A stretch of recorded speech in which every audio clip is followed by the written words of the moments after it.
A Polícia Federal fez uma operação para prender alguns condenados da trama golpista. E um dos presos foi o ex-assessor de Jair Bolsonaro, Felipe Martins. A Janaína Camelo tem mais informações para a gente a respeito desse assunto. Felipe Martins, que já usava a tornozeleira eletrônica, não é isso, Janaína?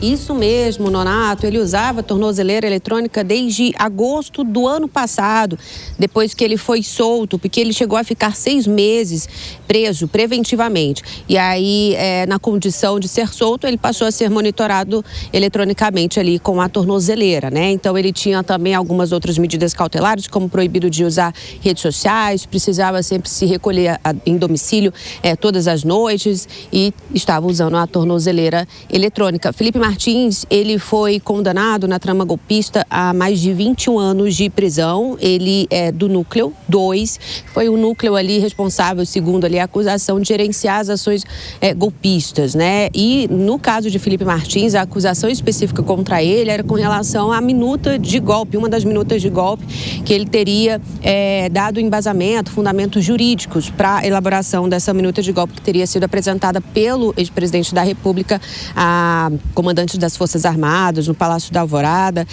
enfim. Então, ele foi um dos condenados na trama golpista, alvos de mandados de prisão domiciliar, né? Mandados que foram expedidos pelo ministro Alexandre de Moraes ontem a 10 condenados, isso tudo depois da questão envolvendo Silvinei Vasquez, da tentativa de fuga de Silvinei Vasquez, que também foi um condenado do mesmo núcleo de Felipe Martins, do Núcleo 2, ex-diretor da Polícia Rodoviária Federal. Todos esses casos, esses 10 condenados, Nonato, são dos núcleos 2, 3 e 4, que ainda estão na fase, ainda não houve trânsito em julgado dessas condenações, né? Não houve nem a publicação do acórdão dessas condenações, então ainda vai se abrir ali a fase de análise de apresentação e análise de recursos. Na decisão do ministro Alexandre de Moraes, ele justificou o seguinte, que essas medidas de prisão domiciliar servem para garantir a efetividade das decisões condenatórias e preservar a ordem pública. Além da prisão domiciliar, o ministro também exigiu ali outras medidas, como, por exemplo, o uso de tornozeleira eletrônica para todos eles, proibição de uso de redes sociais, proibidos também de entrar em contato com outros investigados, outros condenados, precisaram entregar ali os passaportes, estão proibidos de sair do país, também tiveram registro de arma de fogo suspensos, quem tinha esse registro, e também limitação restrita a advogados e outras pessoas previamente autorizadas pelo ministro Alexandre de Moraes. Quem descumprir qualquer uma dessas medidas pode acabar sendo preso preventivamente. Então, ao todo, foram 10 alvos, né, dessas medidas de prisão domiciliar. Nonato. Ô, Janaína, tem um dos alvos que acabou não sendo encontrado, né? Quem é que seria esse cidadão? Até o momento não foi encontrado, está sendo considerado ali foragido, né, pela Polícia Federal. É o Carlos César Rocha, ele é o presidente do Instituto Voto Legal. Ele foi condenado a pouco mais de 10 anos de prisão na trama golpista ali no Núcleo 4. E a acusação contra ele era o seguinte, ele foi responsável por ter elaborado, esse instituto, que é presidido por ele, foi contratado pelo PL depois das eleições de 2022 e elaborou, na verdade, um relatório ali para contestar o resultado das urnas eletrônicas que acabaram dando a vitória ao presidente Lula. Esse relatório foi apresentado ao Tribunal Superior Eleitoral e a acusação é com relação a isso, no caso dele. A Polícia Federal, para cumprir esse mandado de prisão, procurou ele no endereço que estava ali constando nos autos, no endereço dele em São Paulo. Ele não foi encontrado nesse endereço. Os advogados dele foram, então, procurados pelo STF. Os advogados não foram autorizados por ele, Carlos César, a apresentar qual o novo endereço onde ele está morando, onde ele está residindo, se é em São Paulo ou em outro lugar. Caso não seja encontrado, o ministro Alexandre de Moraes pode acabar decretando a prisão preventiva dele, viu, Nonato? Até agora não tem nenhuma nova informação se ele foi localizado ou não. Está foragido. Tá certo. Janaína Camelo, direto de Brasília, atualizando essas informações pra gente. Muito obrigado, Janaína. É assunto para Deise Ciocari e Mônica Rosenberg. Vou começar essa rodada de análises com você, Mônica.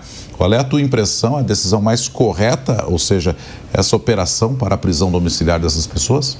Olha, é difícil eu concordar com o Alexandre de Moraes, mas esses 10 condenados dos núcleos 2, 3 e 4 deveriam agradecer ao Silvinei, agradecer ao Ramagem, agradecer até a Carla Zambelli, porque essas prisões preventivas fazem total sentido, sendo que está havendo uma epidemia de fugas. Quando a pessoa é condenada, a primeira coisa que ele faz é tentar evadir e não atender ao chamado da justiça. Então faz sentido. O STF é quase obrigado a começar a declarar as preventivas para evitar que todas essas pessoas saiam do país e estejam descumprindo o que certamente vai acontecer, que é a ordem de prisão. Inclusive, Bolsonaro tinha uma medida também de prisão preventiva domiciliar, mas que só foi depois transformada realmente em prisão, onde ele foi levado para a Polícia Federal, porque ele tentou desmanchar lá, desfazer a sua tornozeleira eletrônica. Então, essas medidas fazem parte da execução da pena, fazem parte do processo penal.